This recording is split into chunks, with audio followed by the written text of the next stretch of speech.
Before we start, make sure to like and subscribe to the channel and leave a comment with where you're from and what time you're watching. That way, YouTube will keep showing you stories just like this one.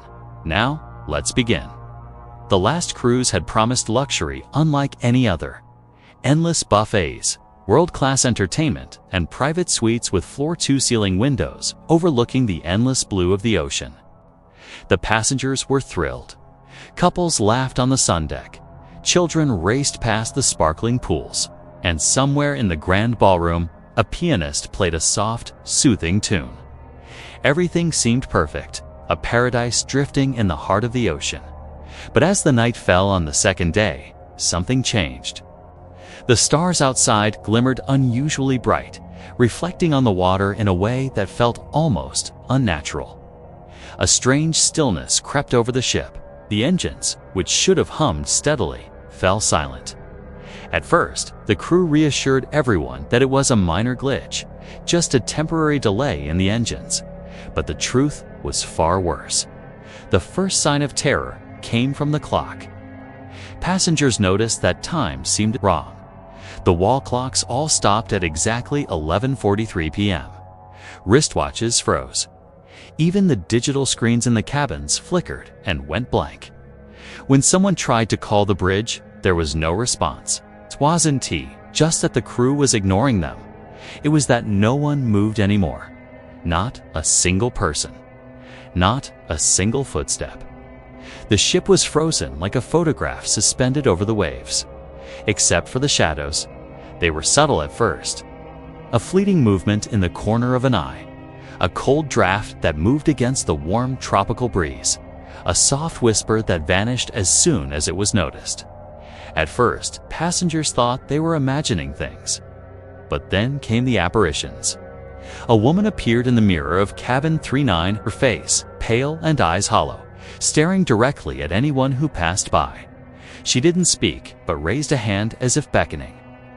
A child's laughter echoed in the empty corridors, though no children were awake. In the grand dining hall, ghostly figures sat at tables, eating invisible food, their mouths moving soundlessly as if trapped in some silent drama. A small group of passengers tried to gather, hoping to find the crew. But as they moved through the hallways, the ship seemed to twist unnaturally. Corridors stretched longer than they should. Staircases led to nowhere. And doors that had been locked hours before now opened into rooms that shouldn't exist. A sense of vertigo gripped everyone. Some stumbled. Others refused to follow. But the pull of the unknown was irresistible. In the ship's theater, a shadowy figure appeared on the stage. It was tall, featureless, and radiated cold. The air vibrated with a low, almost musical hum that resonated in the chest, freezing the blood in everyone who heard it. The figure raised its arms, and suddenly, the passengers could hear whispers. Dozens of voices crying, pleading, warning them to leave. But leave where? The ship wasn't moving. Outside, the ocean shimmered unnaturally, reflecting not the sky, but dark silhouettes of creatures gliding beneath the water, circling endlessly. Panic set in. People ran from hall to hall, banging on doors, calling names, trying to find an exit. But every exit led back inside. No matter how far they ran, the center of the ship always seemed closer than before. One by one, the passengers began to vanish, not with screams, but silently. One moment, they were there. The next, only a shadow remained where they had stood. Some tried to communicate with the ghosts. One brave soul, a man named Daniel, attempted to speak to the woman in cabin 39. She raised her hand again, pointing toward the deck.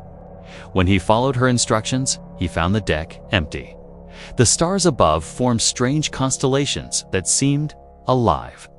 The air shimmered, and the woman appeared again, this time joined by dozens of other figures, all pointing toward the horizon. Daniel understood. The ship wasn't just stuck in the ocean, it was stuck outside of time, trapped between reality and something far darker, as hours, or was it days? Past the remaining passengers noticed an even stranger phenomenon. The ship began to age rapidly in places. Walls peeled, lights flickered. The polished wood turned gray and splintered, but the water outside remained calm and perfect. Time was frozen for them, but raging for the ship itself. The ghosts walked among them freely, whispering secrets of the ship's past, tales of greed, betrayal, murder, and despair. Every deck had a story. Every cabin, a tragedy. The luxury that had attracted the passengers was a lure, a trap set centuries ago. In the engine room, Daniel found the heart of the ship's curse, a strange pulsating core, a metallic orb with shadows swirling inside. It seemed to feed on time itself, devouring reality, leaving the passengers caught in an eternal moment. He realized the ghosts were not evil, but trapped, forced to relive the horrors of the ship's past. And now, he and the others were joining them. Desperation turned to despair as the passengers realized there was no escape. The food no longer nourished, the air felt thick, and even their voices seemed swallowed. Some succumbed to madness, screaming at figures only they could see. Others tried to write notes or leave marks, only to find them erased as if never made.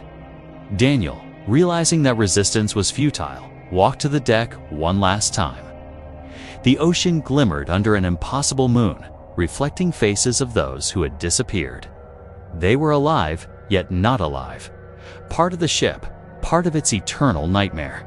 The last thing Daniel saw before the world around him solidified into silence was the captain's ghost, standing at the helm, staring out at the endless horizon. He raised a hand in warning, but Daniel could not hear him. Time had stopped. The ship drifted on, perfect in appearance, beautiful and terrifying, carrying its passengers forever. And so, the last cruise sails still, a floating palace of luxury and terror, eternally lost in the middle of the ocean.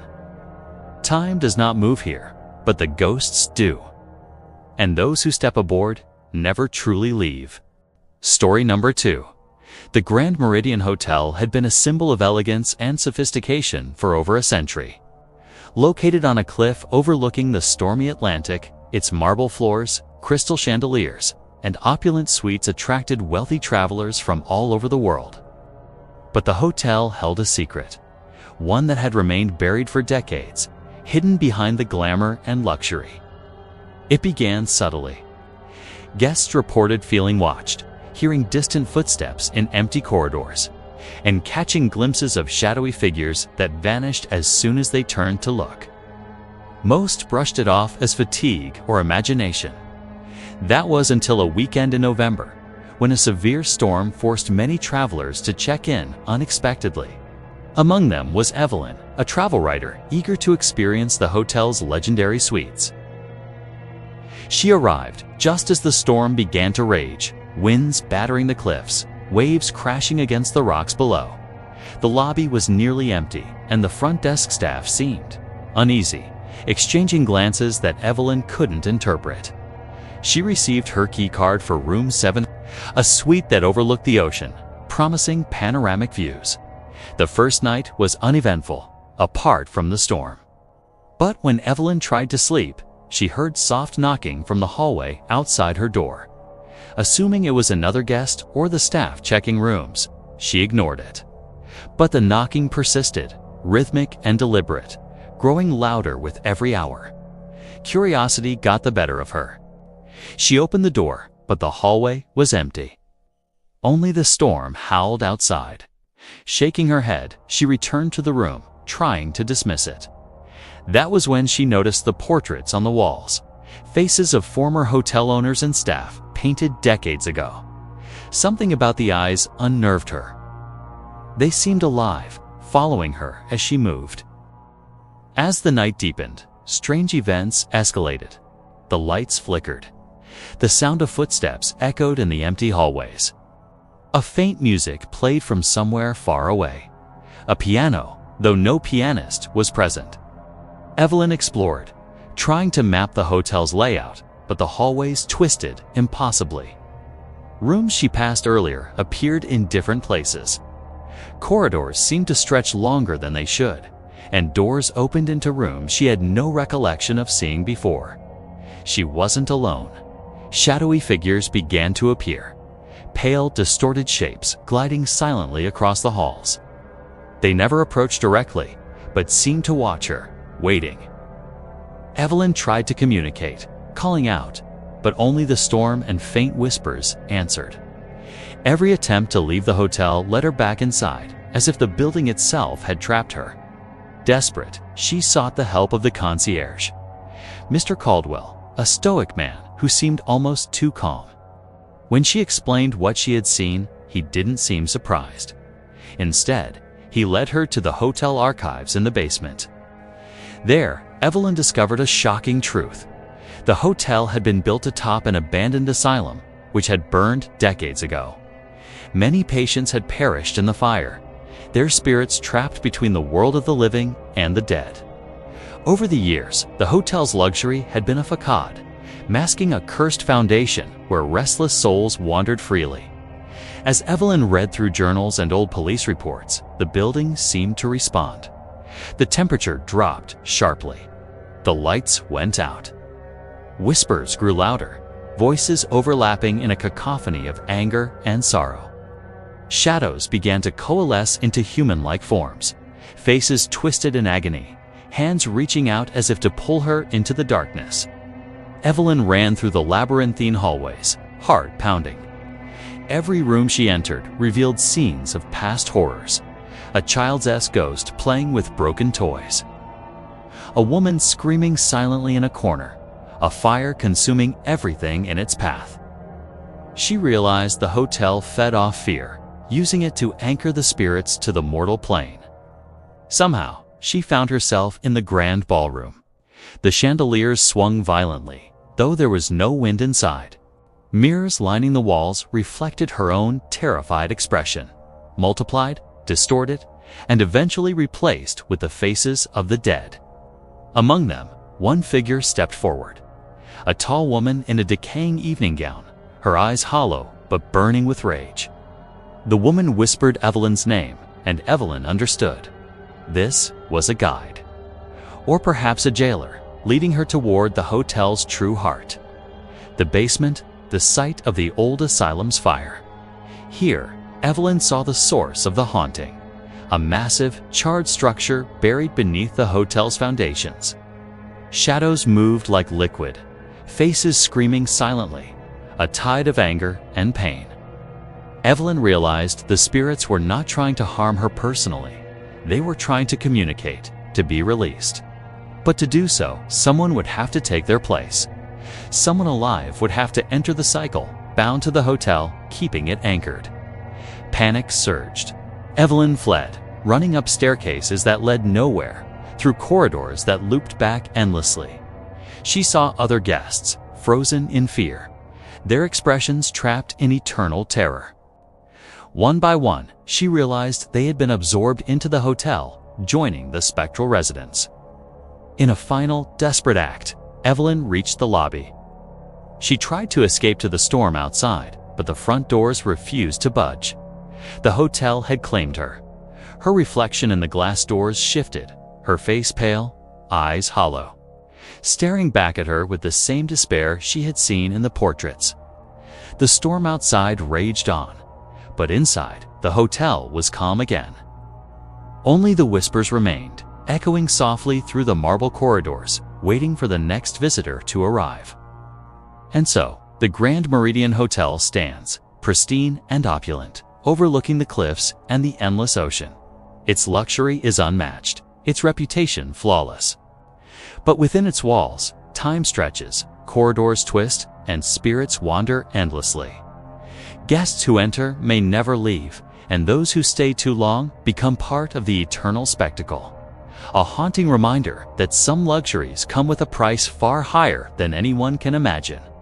Story number 3. The Arctic Research Station was supposed to be the pinnacle of human achievement. Built on a frozen expanse of ice, it housed the brightest scientists studying climate, wildlife, and geological anomalies. Supplies were flown in once a month, and communication with the outside world was limited to satellite signals. Life at the station was regimented. Work during the day, maintenance at night, and strict safety protocols to survive the harsh environment. Dr. Marcus Lee, climatologist, had arrived in late November, just as the sun began its long descent into the months-long polar night. The station was quiet, almost too quiet. The other researchers welcomed him warmly, but there was a tension in their smiles, a hesitation in their conversations that Marcus noticed immediately. The first few days passed uneventfully. Marcus settled into the rhythm of the station, conducting experiments and collecting data on ice samples. But one night, as he worked late in the lab, he heard something strange, a soft tapping sound coming from the observation deck. He assumed it was the wind or shifting ice. The Arctic was unpredictable, after all. But the tapping continued, growing louder each night. And then came the whispers, faint, indistinct voices echoing through the metal corridors. Marcus mentioned it to the station leader, Dr. Hayes, who laughed it off, saying isolation could play tricks on the mind. But Marcus wasn't convinced. During a routine patrol of the outer perimeter, Marcus noticed something unsettling. Figures appeared in the snow, humanoid shapes that seemed to watch him from a distance, motionless yet unnervingly deliberate. When he approached, they vanished, leaving behind footprints that ended abruptly, as if the person had disappeared into the ice itself. The station soon fell into chaos. Equipment malfunctioned inexplicably. Lights flickered, and power surges knocked out communications. Marcus found journals left behind by previous teams, some dating back decades, describing the same phenomena. Researchers reported seeing figures in the snow, hearing voices, and vanishing without a trace. The official explanations always cited extreme environmental conditions or psychological stress, but Marcus sensed something far more sinister. One night, while examining seismic data, Marcus noticed unusual patterns beneath the ice, strange pulses that didn't match any natural phenomena. Curiosity led him to the oldest section of the station, long abandoned due to structural concerns. There, he found a hidden tunnel leading deep beneath the ice. As he descended, the temperature dropped sharply, and the whispers grew louder, forming coherent words. "Join us, stay with us." The tunnel opened into a cavern beneath the ice, filled with strange crystalline formations glowing faintly in the darkness. And there, moving among the crystals, were figures. Distorted human forms, transparent and shimmering, suspended in some liminal state between life and death. They turned to Marcus, eyes hollow, mouths moving silently, begging him to join them. Marcus realized the horrifying truth. Beneath the ice lay an ancient organism, a consciousness that fed on isolation and fear, capable of bending reality in the station above. The researchers had stumbled upon it before, some succumbing immediately, others trapped in a slow descent into madness. The station itself was a lure, guiding the curious and ambitious into the organism's grasp. Back in the main station, the remaining team members began to behave strangely. They moved in unison, their eyes vacant, speaking in whispers that Marcus could barely understand. Every attempt to leave failed. Vehicles wouldn't start. Radios emitted only static, and outside, the storm intensified, swallowing any hope of escape. Marcus tried to document everything, but the station seemed to resist his efforts. Cameras malfunctioned, files corrupted, and notes vanished. Time became meaningless. Days and nights blurred into an endless cycle of fear. Shadows flickered at the edge of vision, shapes moving in the corner of the observation deck, always watching, always waiting. In a final act of desperation, Marcus descended again into the icy cavern. The crystalline entity pulsed rhythmically, almost alive, whispering secrets about the universe, about life and death, about isolation and hunger. Marcus felt his mind bending, memories of the outside world fading. He understood that survival was impossible. The station, the ice, the organism. It was all part of a trap, eternal and unyielding. the last transmission to the outside world was fragmented. A single, distorted message: "Do not come." Then silence. The Arctic Research Station remains, buried under ice and snow, invisible to satellites and maps. The lights inside flicker at night, and sometimes the faint whispers of lost researchers can be heard carried on the wind. Those who approach it vanish without a trace. The organism beneath the ice waits patiently, eternal and hungry, ready for the next curious mind to wander too far. And Marcus. Marcus is still down there, trapped in a liminal space between consciousness and oblivion. A witness to the horrors of isolation and the unimaginable intelligence that lurks beneath the frozen world. Story number 4. They called it Haven's End. A small town tucked deep in the mountains, surrounded by endless pine forests. It wasn't on most maps, and those who lived there preferred it that way. Outsiders rarely visited, and when they did, they never stayed long. Sarah, a journalist with a reputation for exposing strange mysteries, had heard rumors about Haven's End. Stories of people vanishing, of clocks running backwards, of a church bell that rang at midnight, even though the church had been abandoned for decades. It sounded like folklore, but something about it intrigued her. She arrived just before sunset, her car winding through narrow roads surrounded by dark woods. The town seemed peaceful, almost too peaceful. Wooden houses stood silent, their windows reflecting the dimming sky. She noticed that there were no children playing, no dogs barking, only silence, heavy and unnatural. Her first stop was the diner. A single man sat behind the counter, cleaning glasses, his face tired and pale. He greeted her with a curt nod, as though he'd been expecting her. When she asked about the abandoned church, he froze, then told her to leave town before dark. When Sarah pressed further, he said something that sent chills down her spine. The town remembers who it loses, and tonight it's hungry. Sarah thought he was trying to scare her off, but curiosity drove her to stay. She booked a room in the town's only motel, a crumbling building with flickering lights and peeling wallpaper. As night fell, she heard a distant bell toll. Once, twice, 12 times. Midnight. That's when it started. The air grew heavy, as though the world itself was holding its breath. The sound of footsteps echoed outside her door. When she peeked through the peephole, she saw nothing. But the footsteps continued, slow and deliberate, circling the hallway. Unable to resist, Sarah grabbed her recorder and went out into the night.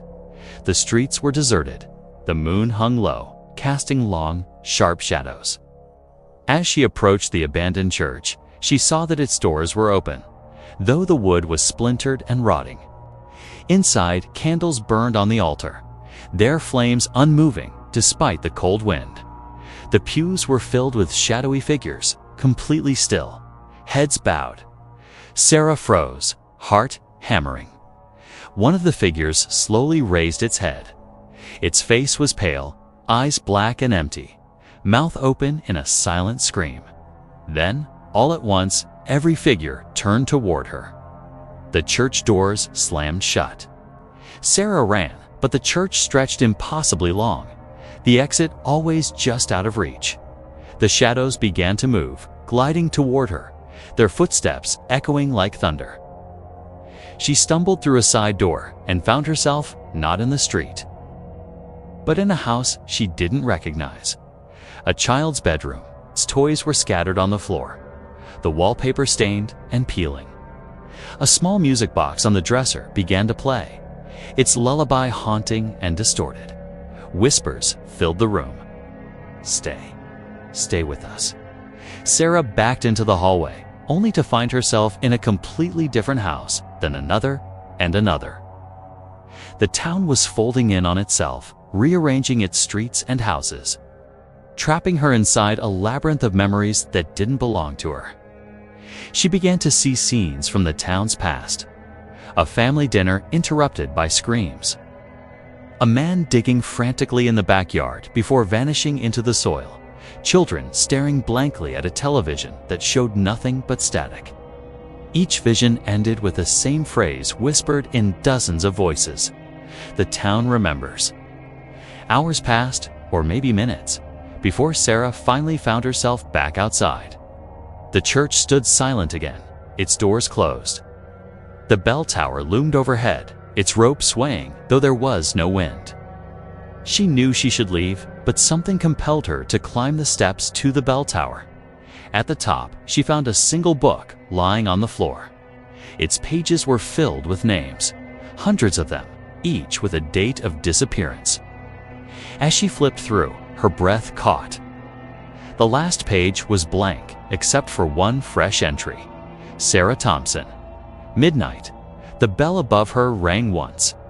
Then again, as the world shifted. The streets below went dark, as the houses seemed to breathe, their windows glowing faintly. Figures emerged from every doorway, their faces pale and blank.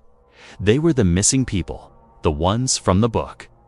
Now part of the town, wandering forever. Sarah tried to flee, but the road out of Haven's End was gone, replaced by endless forest. The trees whispered, closing in, their branches reaching like skeletal hands. She screamed for help, but her voice was swallowed by the night. The next morning, the town was quiet again. The diner was open, the streets empty, and the church bell silent. A traveler passing through found Sarah's car parked outside the motel, keys still in the ignition, but Sarah was gone. Later that night, the bell rang 12 times. And somewhere in the dark, a new shadow joined the congregation inside the church. Haven's End still stands, hidden in the mountains, waiting. It always hungers, up. And once it remembers your name, you never truly leave. Story number 5. It was supposed to be the future of entertainment. Elysium, the world's most advanced virtual reality experience. Unlike ordinary VR games, Elysium was neural-linked, tapping directly into the user's brain, allowing them to feel, smell, and taste the digital world as if it were real. Tickets sold out worldwide. The first group of beta testers was carefully selected: tech experts, journalists, and influencers. Among them was Jason, a content creator known for testing extreme technology. He arrived at the Elysium facility with a mix of excitement and nerves. The building was sleek, sterile, silent. The staff smiled too much, their faces almost robotic, their voices rehearsed. Jason was escorted to a private pod, a reclining chair surrounded by machinery and cables. "Just relax," the technician said, placing the neural band around his head. "You'll wake up when the session ends. 2 hours inside will feel like 20 minutes out here." Jason closed his eyes. When he opened them, he was standing in a breathtaking meadow under a golden sky. A warm breeze carried the smell of grass and flowers. In the distance stood a massive city of glass and light, impossibly beautiful. Other participants appeared around him, laughing, marveling at the realism. It felt perfect, too perfect. Then came the first glitch. The sky flickered, just for a second, a single black line tearing across the horizon like a crack in reality. The others didn't seem to notice. Jason brushed it off and followed the group toward the city. But as they walked, he began to notice strange things. A man in the group turned his head too far, almost 180 degrees, and then snapped it back into place like nothing had happened. A child NPC stood frozen in the street, smiling too wide, eyes unblinking. The sound of distant laughter echoed unnaturally, looping again and again. Then came the scream. One of the participants collapsed, clutching their head, screaming that something was inside their mind. Before anyone could help, they vanished.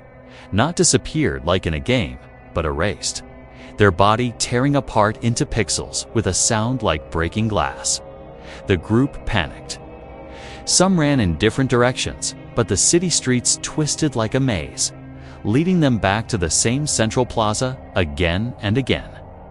Jason tried to log out using the neural menu. Nothing happened. The logout option was gone. Suddenly, all the NPCs stopped moving. Their heads turned in unison, every single one of them staring at the participants. The sound of the city died completely. Then, in perfect synchronization, the NPCs began to walk toward them, slow and deliberate. Jason grabbed another tester and ran into an alleyway. The sky above flickered again, longer this time, revealing something beyond. Darkness, full of distorted shapes, watching them. Jason's companion begged him to find the control hub. If we shut it down from inside, maybe we wake up. They searched the city for hours, or what felt like hours. Time made no sense here. Day and night switched rapidly, sometimes every few minutes, sometimes freezing mid-sunset. They found abandoned streets, glitching landscapes, fragments of past simulations left behind, a Victorian mansion half submerged in a desert, a carousel spinning endlessly with no music. The group dwindled one by one. Some simply froze mid-step, faces locked in terror before pixelating away. Others were dragged into the black alleys by NPCs, their screams cut short. Finally, Jason reached a massive tower at the center of the city. The core inside. Dozens of screens floated in midair, displaying the participants' vital signs.